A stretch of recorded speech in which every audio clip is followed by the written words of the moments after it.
இறை இயேசுவில் பிரியமுள்ள மாதா தொலைக்காட்சியின் அனைத்து நிகழ்ச்சிகளையும் ஆவலோடு பார்த்து கொண்டிருக்கிற அன்பு நேயர்கள் அனைவருக்கும் இனிய இரவு வணக்கம். இந்த நாள் முழுவதும் இறைவனின் உடனிருப்பு உங்களை பலப்படுத்தியதை உணர்ந்து வாழ்ந்திருப்பீர்கள் என்று நம்புகிறேன். இன்றும் ஓர் அருமையான சிந்தனையைத்தான் நான் உங்களோடு பகிர்ந்து கொள்ள ஆசைப்படுகிறேன். கடவுளால் படைக்கப்பட்ட நாம் ஒவ்வொருவரும் வாழ்க்கையில் வளர்ச்சி பாதையை நோக்கி பயணிக்க வேண்டும் என்று நினைக்கிறோம். அதற்காக நாம் எடுக்கும் முயற்சிகளும் எண்ணற்றவை என்பதை நாம் நன்றாகவே அறிந்திருக்கிறோம். நாம் வாழ்கின்ற வாழ்வு அர்த்தம் நிறைந்ததாக இருக்க வேண்டும். அதை விடுத்து நமது வாழ்வு வேடிக்கையானதாகவோ வாடிக்கையானதாகவோ அமைந்துவிட்டால் வாழ்க்கையை வாழ்ந்தும் பயனில்லாமல் போய்விடும். முதலில் நமக்கு வாழ்வு கொடுத்தவரை தேட வேண்டும். அந்த தேடல் நம்மில் இல்லை என்றால் நாம் வெற்று மனிதர்களாகத்தான் பயணிக்க முடியும். நமது கால அட்டவணையில் மற்ற செயல்பாடுகளுக்கு கொடுக்கும் முக்கியத்துவம் ஆண்டவருக்காக நமது நேரத்தை செலவிடுவதில் இல்லை என்பதுதான் உண்மை. நம் வாழ்க்கையில் செய்யும் ஏதாவது ஒன்று நம்மை பாதிக்க வேண்டுமல்லவா? ஏராளமானவைகள் நம்மை பாதிக்கத்தான் செய்கின்றன. ஆனால் பெரும்பாலும் அவசியமில்லாதவைகள் தான் நம்மை பாதிக்கின்றன என்பதுதான் உண்மை. நம்மை பாதித்து நம் உண்மை நிலையை உணரச் செய்யும் அனுபவத்தை நாம் ஒவ்வொரு நாளும் பெற வேண்டும். முதலில் நாம் இறைவனிடமிருந்தே வந்தவர்கள், அவரிடமே திரும்பிச் செல்ல வேண்டியவர்கள் என்ற எண்ணம்தான் நம் வாழ்வை மாற்றுவதற்கான அடிப்படை மனநிலை. இதனை உணரும் போதுதான் நம் வாழ்வை மாற்றிக்கொள்வதற்கான வழி நமக்கு பிறக்கிறது என்பதை புரிந்து கொள்வோம். நாம் அனைத்திற்கும் மேலாய் ஆண்டவரை தேட வேண்டும். நமது முதன்மையான அக்கறை கடவுளை தேடுவதாக இருக்க வேண்டும். பல சமயங்களில் நாம் கடவுளை தேடுவது மிக குறைவாக இருக்கிறது.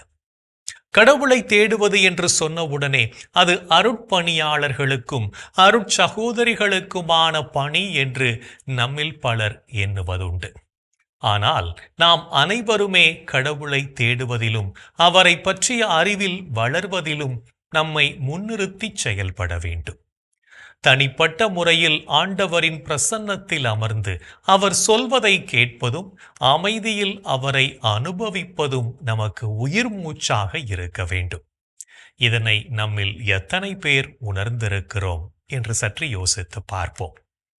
1 மணி நேரம் கூட ஆண்டவரின் பிரசன்னத்தில் கழிக்காத நாட்கள் எத்தனை உண்டு என்று எண்ணி பார்ப்போம்.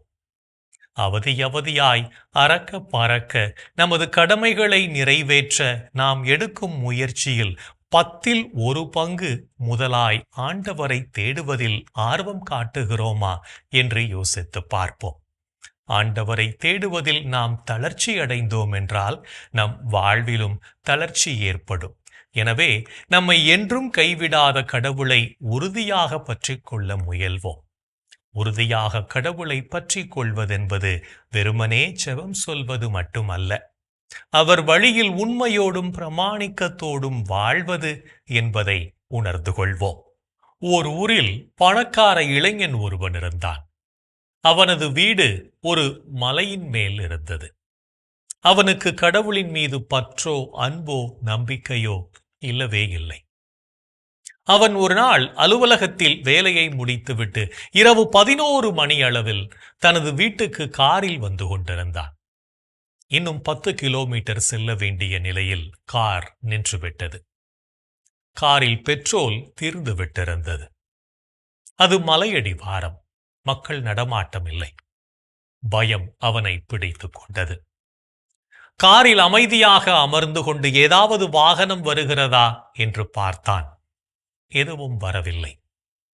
அப்போது முதலாக கடவுளை அவன் நினைத்தான். தன்னை காப்பாற்றும்படி வேண்டினான். அப்போது அவனது காதில் காரை பூட்டிவிட்டு வெளியே இறங்கி நட என்ற மெல்லிய ஒலி கேட்டது. அவனுக்கு கோபம் வந்தது. நடுங்கும் குளிரில் இறங்கி நடந்து குளிரில் விரைத்து இறந்து போகவா என்று கேட்டான். உடனே அந்த குரல் சொன்னதை செய் என்று கூறவே இறங்கி நடந்தான். ஓரிரு நிமிடங்களில் அவன் அருகே ஒரு கார் வந்து நின்றது. அதிலிருந்த இளைஞன் உதவி தேவையா என கேட்க இவனும் ஆம் என்று கூறி அந்த காரில் ஏறிக்கொண்டான். கார் அவனை அவனுடைய வீடு வரை கொண்டு சென்றது. வழியில் ஓரிடத்தில் நான் அந்த பக்கம் போக வேண்டும், உனது வீடு எந்த பக்கம் என்று கேட்டான். இவன் எதிர் திசையில் இன்னும் 5 கிலோமீட்டர் போக வேண்டும், நான் இங்கேயே இறங்கிக் கொள்கிறேன் என்றபோது, இல்லை, உன்னை வீட்டில் விட்டுவிட்டு நான் போகிறேன் என்று கூறினான் வந்தவன். தன் வீட்டில் இறங்கிக் கொண்ட இளைஞன் அந்த இளைஞனுக்கு நன்றி கூற திரும்பிய போது ஒரு நொடியில் அந்த காரை காணவில்லை. அப்போதுதான் தான் விரும்பாவிட்டாலும் தன்னை விரும்பி பாதுகாக்க கடவுள் ஒருவர் இருக்கிறார் என்று அவன் நம்பலானான். நாமும் நம் ஆண்டவரிடத்தில் நம்மை ஒப்படைத்தால் அனைத்தும் நலமாகும் என்பதை உணர்ந்து கொள்வோம். இன்றைய தினத்தை எடுத்துக் கொள்வோம். இந்த நாள் முழுவதும் நாம் ஆண்டவரில் நம்பிக்கை கொண்டு வாழ்ந்தோமா என்று யோசித்து பார்ப்போம். மேலும் இந்த நாளில் நமது செயல்பாடுகள் எப்படிப்பட்டதாக இருந்தது என்று நம்மையே நாம் கேட்டு பார்ப்போம்.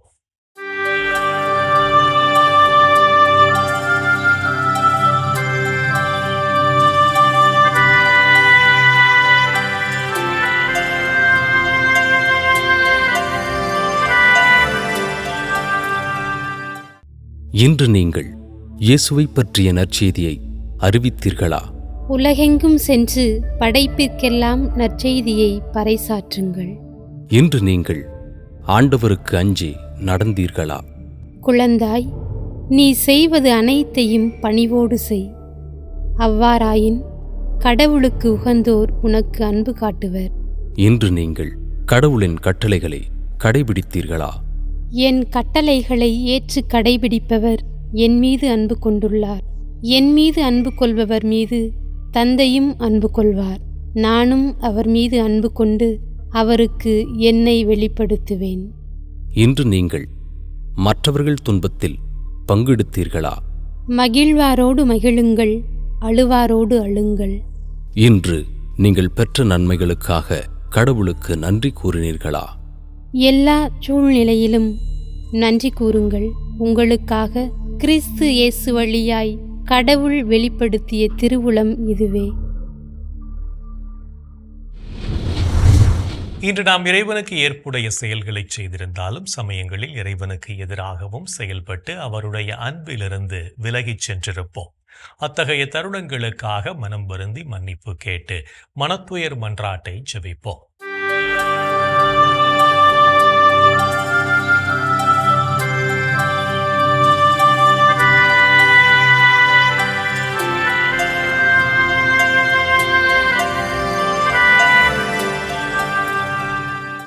எல்லாம் வல்ல இறைவனிடமும் சகோதர சகோதரிகளே உங்களிடமும் நான் பாவி என ஏற்றுக்கொள்கிறேன். ஏனெனில் என் சிந்தனையாலும் சொல்லாலும் செயலாலும் கடமையில் தவறியதாலும் பாவங்கள் பல செய்தேன். என் பாவமே, என் பாவமே, என் பெரும் பாவமே.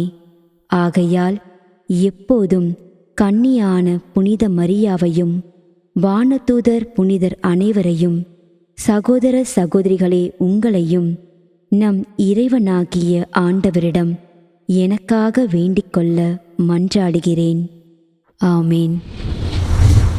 மனத்துயர் மன்றாட்டை ஜெபித்ததன் வழியாக இறைவனிடமிருந்து மன்னிப்பை பெற்றிருப்போம் என்ற நம்பிக்கையோடு இறை வேண்டலில் இணைவோம்.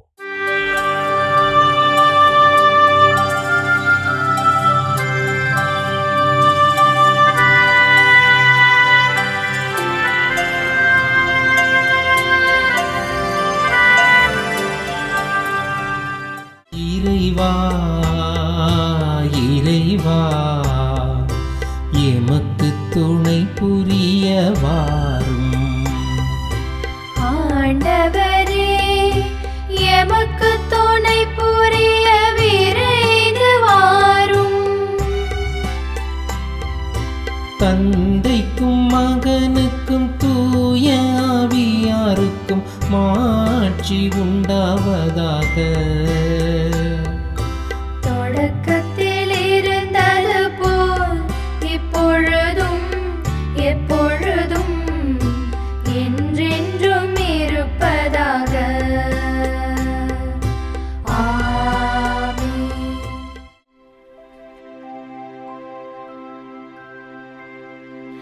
கடவுளே என்னை பாதுகாக்கும் வலிமை மிகு கோட்டையாகவும் அடைக்கலமாகவும் இருந்தருளும். கடவுளே என்னை பாதுகாக்கும் வலிமை மிகு கோட்டையாகவும் அடைக்கலமாகவும் இருந்தருளும்.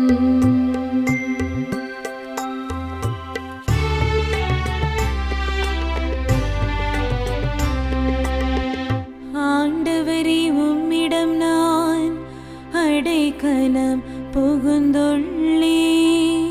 ஒருபோதும் நான் வெட்கமடைய விடாதேயும். உமது நீதிக்கேற்ப என்னை விடுவித்தருளும்.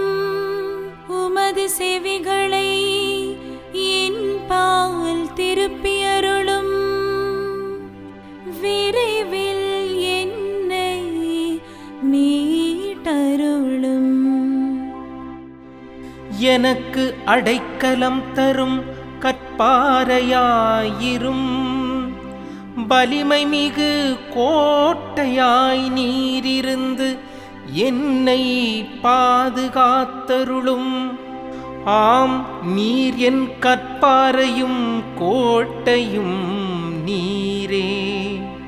உமது பெயரின் பொருட்டு எனக்கு வழிகாட்டி என்னை நடத்தியருளும்.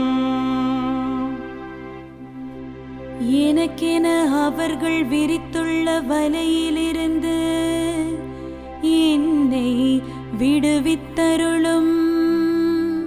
ஏனெனில் நீரே எனக்கு அடைக்கலம். உமது கையில் என் உயிரை ஒப்படைக்கின்றேன்.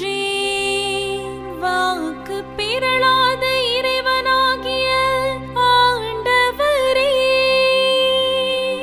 நீர் என்னை மீட்டருளினீர்.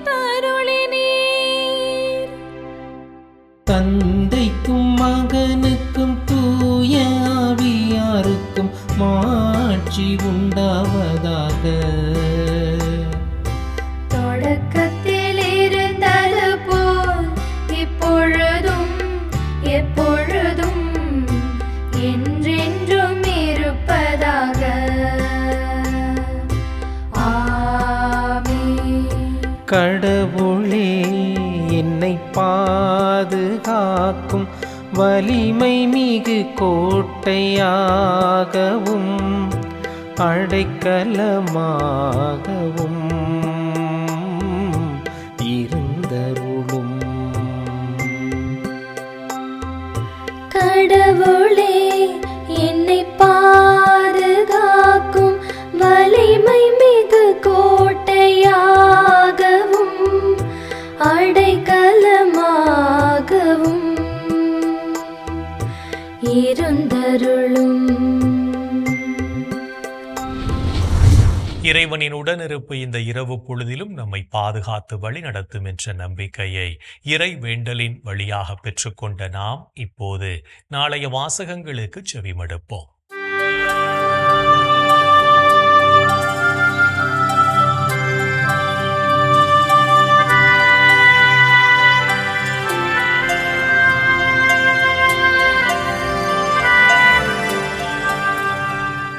நாளைய திருப்பலி வாசகங்கள். முதல் வாசகம் திருத்தூதர் பவுல் தீமோத்தேயுவுக்கு எழுதிய முதல் திருமுகத்திலிருந்து வாசகம். அதிகாரம் 4, இறை வார்த்தைகள் 12 முதல் 16 முடிய.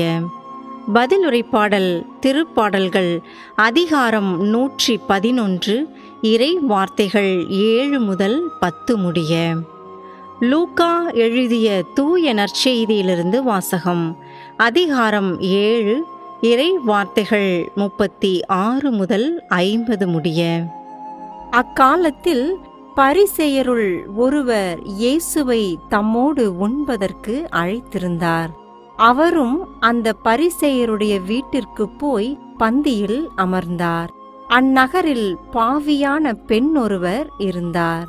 இயேசு பரிசேயருடைய வீட்டில் உணவு அருந்தப் போகிறார் என்பது அவருக்கு தெரிய வந்தது. உடனே அவர் நறுமண தைலம் கொண்ட படிகச் சிமிழை கொண்டு வந்தார்.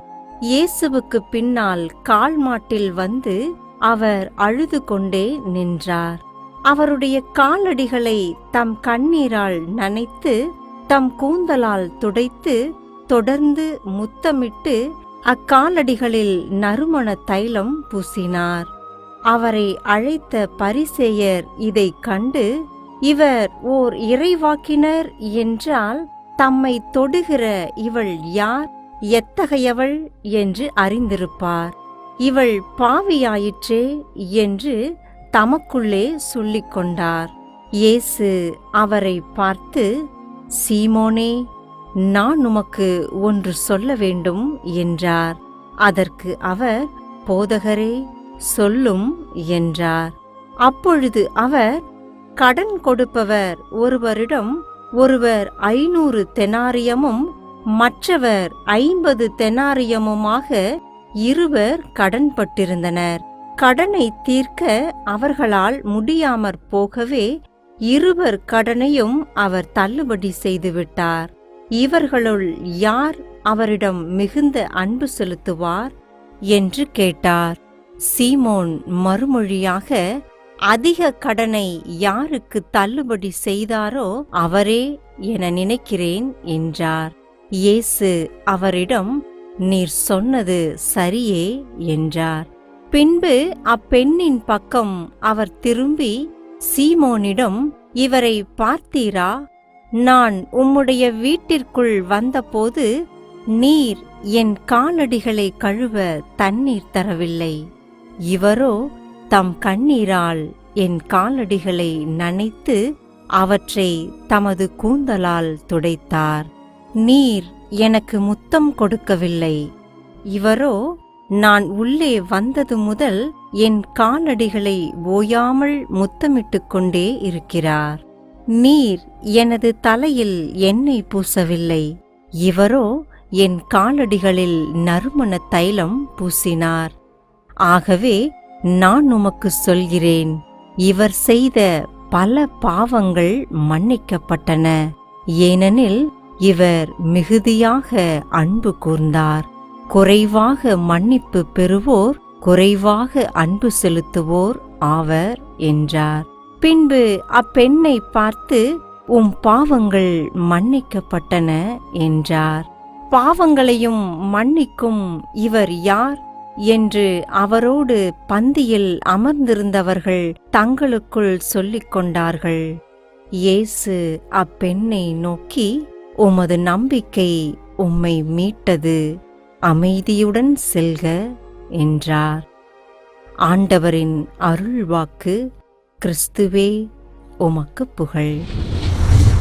நாம் ஒவ்வொருவரும் ஆண்டவரில் நம்பிக்கை கொண்டு வாழவும் அவர் நமக்கு கற்றுத்தரும் படிப்பினைகளை வாழ்வாக்கவும் அழைப்பு விடுக்கும் இயேசுவின் குரலுக்கு செவிமடுத்து வாழ்வோம் என்ற சிந்தனையோடு சிமியோன் பாடலில் இணைவோம்.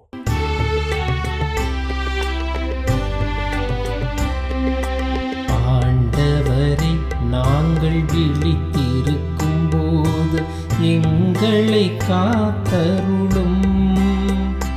நாங்கள் தூங்கும் போது எங்களை பாதுகாத்தருளும். இதனால் கிறிஸ்துவோடு விழித்திருந்து அவரோடு அமைதியில் இளைப்பாறுவோம். ஆண்டவரே, நாங்கள் விழித்திருக்கும் போது எங்களை காத்தருளும். நாங்கள் தூங்கும் போது எங்களை பாதுகாத்தருளும். இதனால் கிறிஸ்துவோடு விழித்திருந்து அவரோடு அமைதியில் இளைப்பாறுவோம். சிமியோன் பாடல். ஆண்டவரே, உமது சொற்படி உம் அடியான் என்னை இப்போது அமைதியுடன் போகச் செய்கிறீர். ஏனெனில் மக்கள் அனைவரும் காணுமாறு நீர் ஏற்பாடு செய்துள்ள உமது மீட்பை என் கண்கள் கண்டுகொண்டன. இம்மீட்பே பிற இனத்தாருக்கு வெளிப்பாடு அருளும் மொழி. இதுவே உம் மக்களாகிய இஸ்ரவேலுக்கு பெருமை, இஸ்ரவேலுக்கு பெருமை. தந்தைக்கும் மகனுக்கும் தூய ஆவியாருக்கும் மாட்சி உண்டாவதாக. தொடக்கத்தில் இருந்தது போல் இப்பொழுதும் எப்பொழுதும் என்றென்றும் இருப்பதாக. ஆமென். ஆண்டவரே, நாங்கள் விழித்திருக்கும் போது எங்களை காத்தருளும். நாங்கள் தூங்கும் போது எங்களை பாதுகாத்தருளும். இதனால் கிறிஸ்துவோடு விழித்திருந்து அவரோடு அமைதியில் இளைப்பாறுவோம். ஆண்டவரே, நாங்கள் விழித்திருக்கும் போது எங்களை காத்தருளும். நாங்கள் தூங்கும் போது எங்களை பாதுகாத்தருளும். இதனால் கிறிஸ்துவோடு விழித்திருந்து அவரோடு அமைதியில் இளைப்பாறுவோம். இறைவன் நம்மை ஒவ்வொரு நொடி பொழுதும் அற்புதமாய் வழிநடத்தி கொண்டிருப்பதை சிமியோன் பாடல் வழியாக உணர்ந்து செபித்த நாம் இப்போது நாளைய புனிதரை பற்றி பார்க்கலாம்.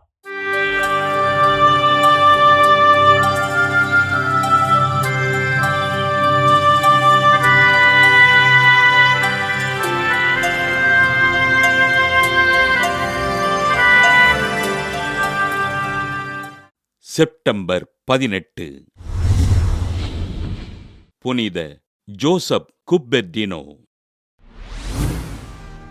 இத்தாலி நாட்டில் நேபிள்ஸ் அருகிலுள்ள குப்பெர்டினோ பகுதியில் வாழ்ந்த ஜோசப் ஃபெலிசே தெசா பிரான்செஸ்கா பனாரா பெற்றோருக்கு கிபி 1603ஆம் ஆண்டு ஜூன் 17ஆம் நாள் பிறந்தார். ஜோசப் ஏழை தச்சு தொழிலாளியான இவரது தந்தை ஜோசப் கருவில் இருக்கும் போதே இறந்துவிட மாட்டுத் தொழுவத்தில் பிறந்தார். ஜோசப் அறிவுத்திறனிலும் ஞாபகத்திறனிலும் குன்றியிருந்த ஜோசப் தன் சிறுவயது முதல் இறை காட்சிகளைக் கண்டு பரவச நிலையினை அடையும் வரம் பெற்றிருந்தார். தம் பள்ளித் தோழர்களால் திறந்த வாயன் என்று கேலி செய்யப்பட்ட ஜோசப் தொடர்ந்து பரவச நிலையினை அடைந்ததால் பள்ளியிலிருந்து வெளியேற்றப்பட்டார். தன் 17வது வயதில் கப்புச்சின் சபையில் பொதுநிலை சகோதரராக சேர்ந்த ஜோசப் பரவச நிலையில் தொடர்ந்து இருந்ததால் அங்கிருந்து அனுப்பி வைக்கப்பட்டார்.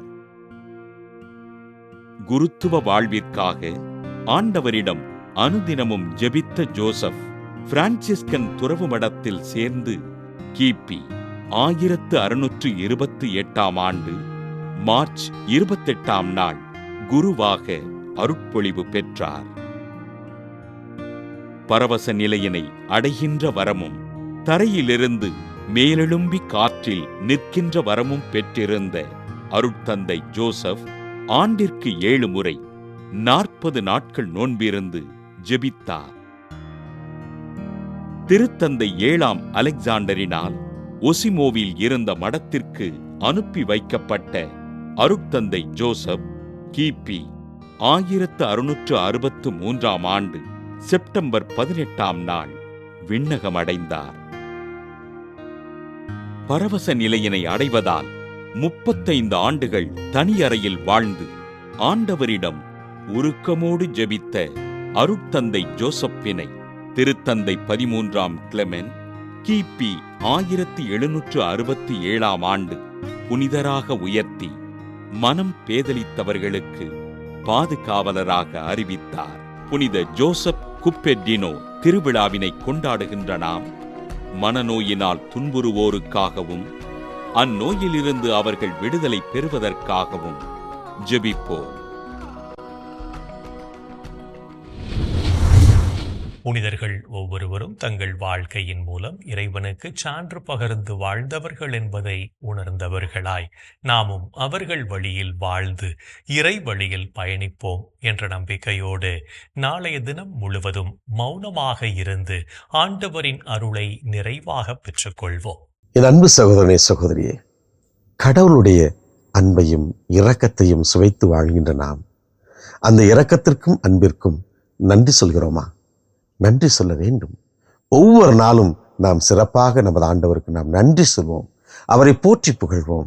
இன்றைய தினத்தில் நம் மாதா தொலைக்காட்சியில் பணி செய்கின்ற பணியாளர்களுக்காக நாம் கண்ணீரோடு மன்றாடுவோமா? எங்கள் அன்பே உருவான இயேசு ஆண்டவரே, உலகெங்கும் சென்று நற்செய்தி அறிவியுங்கள் என்று சொன்னீரே. இதோ இந்த மாதா தொலைக்காட்சி என்ற மாபெரும் கொடையின் வழியாக நாங்கள் பெற்றுக்கொண்ட ஒவ்வொரு நன்மைக்கும் நன்றி சொல்கிறோம். இதில் பணி செய்கின்ற பணியாளர்கள் ஒவ்வொருவருக்காகவும் அவருடைய குடும்பங்களுக்காகவும் இதோ இந்த மைய நிலையத்திலும் ஒவ்வொரு மறைமாநிலத்திலும் உலகெங்கும் இந்த மாதா தொலைக்காட்சிக்காக பணி செய்து கொண்டிருக்கின்ற ஒவ்வொரு சகோதரியும் அவருடைய குடும்பங்களையும் நிறைவாக ஆசீர்வதியும் ஆண்டவரே. அவர்களுக்கு தேவைகளில் எல்லாம் நீர் பூர்த்தி செய்யும் ஆண்டவரே. அவர்களுக்கு தேவையான எல்லா வரங்களையும் ஆசீர்வாதங்களையும் நீர் நிரம்ப தரும்படியாய் அவர்களுக்கு நீர் எல்லா விதங்களிலும் துணை வந்து அவர்களை அன்பாலும் ஆசீர்வாதத்தாலும் நற்சுகத்தாலும் செல்வங்களாலும் நீர் நிரப்ப வேண்டும் என்று உம்மை கெஞ்சி கேட்கிறோம். எங்கள் அன்பு தாயே, ஆரோக்கிய அன்னையே, உது பிள்ளைகளாகிய இவர்கள் மேல் என்றும் இரக்கமாயிருங்கள் அம்மா. இந்த ஜெபங்களை எங்கள் ஆண்டவராகிய இயேசுவே உமது வல்லமையான திருநாமத்தின் வழியாக உம்மை கெஞ்சி மன்றாடுகிறோம். ஆமென். என்று வாழும் உயிருள்ள இறைவன் தந்தை, மகன், தூய ஆவியார் நாம் அனைவரையும் நிறைவாக ஆசீர்வதிப்பாராக. ஆமென். இந்த ஜெபத்தின் வழியாக இறை அருளும் ஆசையும் நம்மீது நிறைவாக பொழியப்பட்டிருப்பதை உணர்ந்திருப்போம். இறை ஆற்றலும் வல்லமையும் என்றும் நம்மில் தங்கும். அன்னை மரியாவும் நமக்கு உதவிகள் செய்வார் என்ற நம்பிக்கையோடு அவரின் துணை வேண்டி இந்த நிகழ்வை நிறைவு செய்யலாம். Good night.